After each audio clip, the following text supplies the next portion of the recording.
ආයිබෝන් ඔයාලට කොහොමද?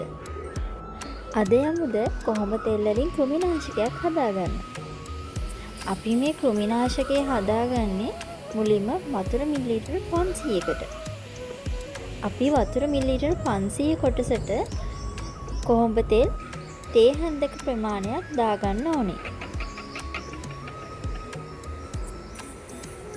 මේ තියෙන්නේ සන්ලයිට් කුඩු.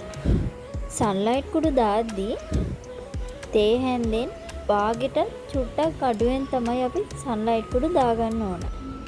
එතකොට වතුර මිලිලීටර් 500කට කොහොඹ තෙල් තේ හැන්දයි සන්ලයිට් කුඩු තේ හැන්දෙන් භාගයකිනුත් පොඩි ප්‍රමාණයක් තමයි පාවිච්චි කරන්නේ. මේ තියෙන්නේ මගේ නයිමිරිස් වගාව.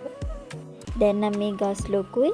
මේ ගස් දැන් අර පරතරෙන් තියන්න ඕන කාලේ තමයි ඇවිල්ලා තියෙන්නේ. මේ කෘමිනාශකයේ ගස් වලට ස්ප්‍රේ කරගද්දී නිතරම සොලවමින් ස්ප්‍රේ කරන්න මතක තියාගන්න. මොකද කොහොඹ තෙල් වතුර දිය වෙන්නේ නැති නිසා තමයි මෙහෙම සොලවමින් ස්ප්‍රේ කරන්න කියන්නේ. අනික ස්ප්‍රේ කරද්දී කෑන් එකේ දැල්ල දුමාරයක් විදියට යන විදියට තමයි ස්ප්‍රේ කරගන්න ඕන.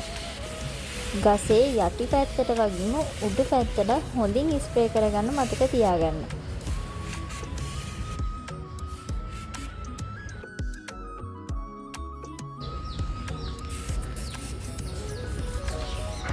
මගේ වීඩියෝස් වල මම මොනවා හරි දෙයක් වැරදි විදියට කියනවා නම් මට කියලා දෙන්න. එහෙනම් ඔයාලා හැමෝටම සුබ දවසක්.